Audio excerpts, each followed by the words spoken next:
back to MBS Rides, formerly Burnin' Rubber Garage. That's how this channel started, was this Burnin' Rubber Garage, and then we switched it over to MBS Rides recently. First thing I'd like to do is say thank you. I was going to make a little bit of a different video, but I was on my analytics app trying to see if today was even worth posting. And I noticed we had hit 6,000 subscribers, which, you know, to some channels it's pale in comparison, but to me that's a big deal. When I see those, normally I'm watching and I catch it as it happens, but man, this one snuck up on me. Feels like the last few months, and I know it's not just me, it's other channels out there. Feels like it's just been one beat down after another, you know, whether it's getting parts here, things breaking. We had a flood in the shop here, and it just feels like it's just been a beat down. So for this to be just sneak up on me, I needed this. This is amazing. And this is a stepping stone on our way to 10,000, and then from there we'll go wherever. I mean, yeah, we got to hit 7, 8, 9, but the big goal for me is 10,000. Once I hit that, I'm going to be really happy, and it will hopefully by then kind of start doing its thing. But I kind of wanted to say thanks to everyone who has subscribed. The majority of you out there who watch my content have not subscribed. So if you can, want to help a channel out, help it grow, please subscribe. It's not like I'm going to threaten to come take your dog if you don't. Although, I don't want any more pets. I got enough stuff to deal with. But anyways, you get it. The reason I feel like you should subscribe is we've been at this, I have been at this for 6 years. Started out in Utah in a standard garage, went a little while there, moved out to Tennessee, got a shop, although most of the cars like this, you know, the older stuff couldn't get to the shop and back out on its own. Usually had to get trailered out of the shop because the hill was just, it just broke loose when you tried to drive up. You needed four-wheel drive or a heavier set vehicle to get up it. But had a lot of fun in Tennessee, loved Tennessee, hopefully end up back there again. Moved here to Georgia and was able to construct my very own shop. Beautiful shop, there's a series on that if you want to see it, 1,600 square feet. It's big enough, you can fit a lot of cars in here, especially if you push them in. As it sits right now, first lift I've ever owned. Sorry, there's a fly flying around trying to take nips at me. Got a 4-post lift this year. That's huge. That is huge. And a lot of this video is to give thanks, and a lot of it is just show you how grateful I am for those that watch and for all the opportunities I've had in this life. It's amazing. I never once dreamed I'd have a shop this big, 4-post lift, many vehicles, which we'll talk about here in just a second, that I love and get to enjoy. But again, I think there's some time coming ahead. You'll see a couple vehicles probably leave the channel. It's always hard for me to let vehicles go. I still sometimes regret getting rid of my 2011 Mustang GT with the supercharger. But it was time. It was time. That was like, you rip the Band-Aid and it just happened so fast. Never was listed. Just a little bit of interest was shown. Contact through my brother, and the guy wanted it and bought it. Paid what I thought was a fair price, but a good price. I don't know, but this one right here, I would say is probably one of the fan favorites. It's Project Frostbite. A lot of people love the 67 to 72 C10s. Not as many people love the step side as the fleet side, but I love the step side. This truck I've had for probably half the life of the channel, maybe a little more, and I absolutely love this truck. I put a lot of time, effort, energy into this truck. Come out, turn the key, and I go. And I love that.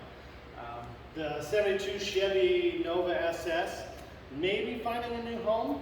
I haven't decided yet. But that was probably the OG of the channel. It was on the first 2 videos, if you go back that far. It's a big block car. Chevy never put a big block in the Nova. It's had a big block put in it. It's a Muncie, 4-speed transmission. I need to clean it up and do a video on it. There's a lot that's happened to it. It's been cleaned up quite a bit as far as wiring and things like that. Very fun car. I love the look of the Novas. They're like a little smaller Chevelle, but in their own right, they're a loved car. I've had a lot of C10s.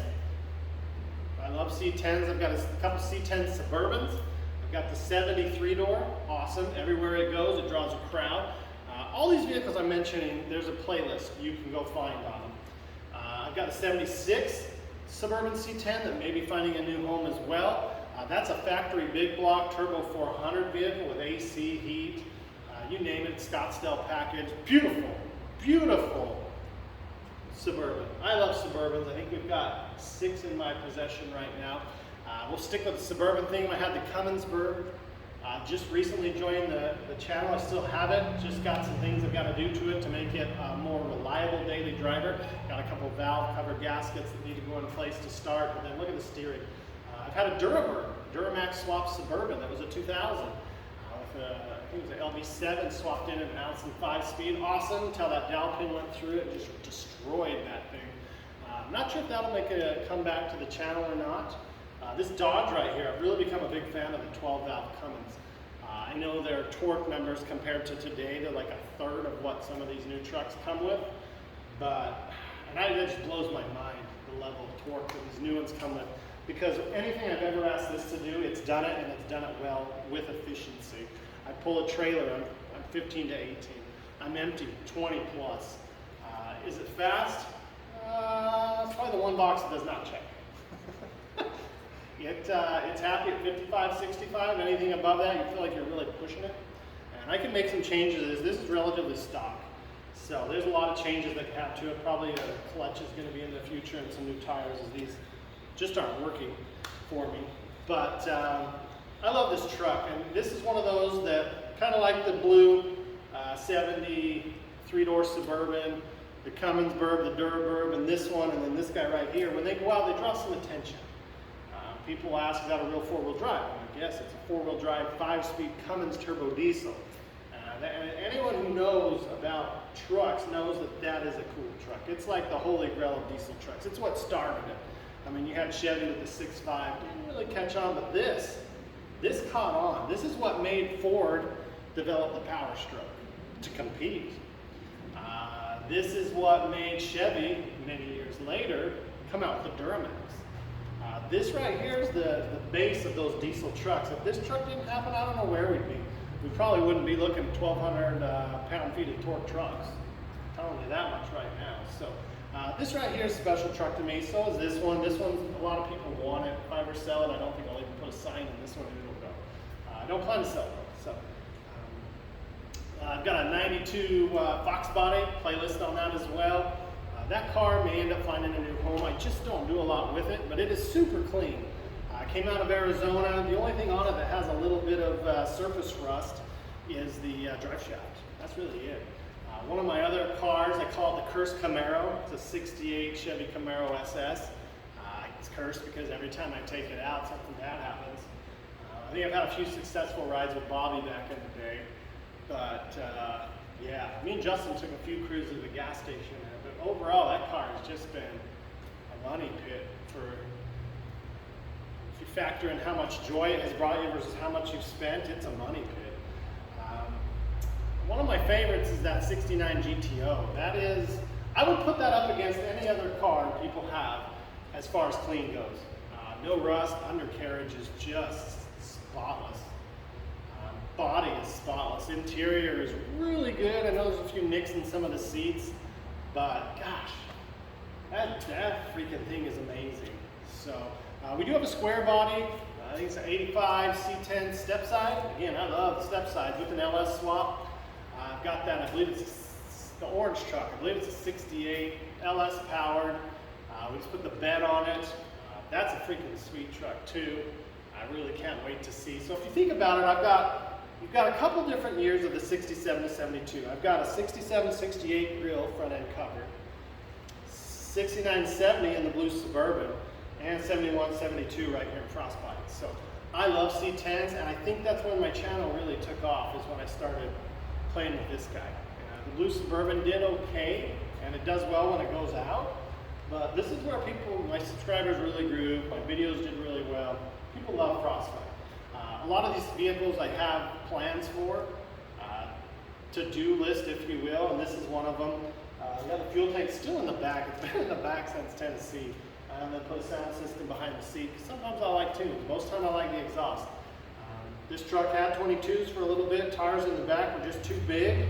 So I put the 20s back on. It will get 22s eventually. I promise this truck, good to me, I'll be good to you, and that came in the form of the 722s. Although most people love these 20s more anyways. So what I'd like to do though is again just say thank you. I'm very grateful for everything I've had the opportunity to do. I'm also very grateful for the support you guys have shown me. Seems like when I get kicked and get beat down, kind of get to the point where I'm like, is it worth making these videos? Because sometimes it's not. I'm definitely not making tons of cash off it. But I've made a lot of friends, which you can't really put a price on friends. You can't really buy friends. They say if you own a lift or a trailer, that's a good chance you'll find a lot of new friends. And I laugh at that every time. So but here I've made a lot of good friends. People will go over to Instagram and shoot me a message.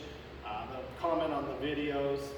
A lot of good people I have met through this YouTube channel. So I don't regret any of that, and I plan to keep making videos, but I was just saying that this came at such a good time. 6,000 subscribers came at such a good time. I wasn't even watching. I just kind of given up on that, dealing with what life has thrown at me, and I logged in because I'm like, you know, I want to go make something. I actually want to go make something, and I logged in to kind of see, hey, how does Tuesdays look for uploads? Well, they look pretty good. People watch it. I saw 6,000 subscribers. Just love the little update. I posted about 215 videos, give or take, and that's a lot over 6 years. That's a lot of videos. It's not as many as I probably should have. As a lot of times I say, screw it, I'm just going to fix what I need to, and then I'll talk about it, or just not even say anything and just get it done. Because when you film it, it takes a little bit of time. So again, if you're out there and you made it this far, thank you. Leave a comment down below. If you also are out there and you haven't subscribed and made it this far, again, thank you, and think about hitting that subscribe button. Go back, check out the playlist on these. I think everything I have, even mini bikes. We did a lot of mini bikes when we first started. This dang fly is bugging me. I love mini bikes. I still have mini bikes. I just stopped making mini bike content. We can definitely go back to it at any moment, and I can take you along for the adventures. But for the most part, I've moved into cars. I really like cars. Mini bikes are what I do to get away, blow off some steam. But cars are what I do because I'm really passionate about them. I enjoy them. And honestly, I've been very fortunate in life to pick up the majority of my bucket list cars. Some of which have never been on the channel, but a lot of which I still have. This truck is amazing. This C10 is on my bucket list. This truck honestly was not on my bucket list. It would be now. This thing just came about. There's a video out there on that. I had a 97 extended cab short bed Z71. Traded it up, straight up for this truck. Guy, if you're watching this, you are crazy. This truck is a gem and a diamond in the rough. I could get in it and drive wherever I needed to go, trailer or not, and I know I would make it. I'll probably have a headache because it is loud as can be, but I got AC, I got heat, I got a train horn, four-wheel drive, dang good economy. The truck is awesome. The Ram is an awesome vehicle. I love square bodies. That was my first truck, was a 85 K10. And before that, I had an 84 K5 Blazer. I'm a Chevy boy. I don't mind Dodge. I don't mind Ford. I've always had a Mustang, minus like a little period of time. And you know what? Sadly, that Fox body might go. It might go. It'll be the first time in a long time I haven't had a Mustang. So that's some big decisions coming, but there's some other goals, dreams I want to chase out there. So again, I just want to say thank you to everyone out there who watches the videos, gives a thumbs up. I know it takes time out of your day to watch this. Even if you just watch for a few minutes, hit that thumbs up. It really helps the channel grow. Recently, we've had a nice string of thumbs up for some reason. I don't know what's popular out there. People are always fixing their Suburban, and their Coleman mini bikes seem to be really popular. So with that, again, thank you. If you can, hit subscribe. Keep your head up. I know there's a lot of other YouTube channels I interact with that seem to be in the same kind of rut. I don't know if it's just because the market's junk. As far as buying new cars, they're a little overpriced. Hard to get parts. Parts are, a carburetor for that blue Suburban's got up over $100. That's ridiculous. Yeah, and it just seems like bad luck all around for cars. Don't let that discourage you though. If you're out there, you're looking to chase your dream, get your first old school classic, do it. You won't regret it. You may not want to buy it as a daily driver, do it, you'll enjoy it. The friends you make while going through these cars and everything, they're good friends. And it's nice to have a group that you can get onto and chat with, or a local cruising you can go to that just go have some fun. So with that, thanks again, and I appreciate it. We will see you on the next video.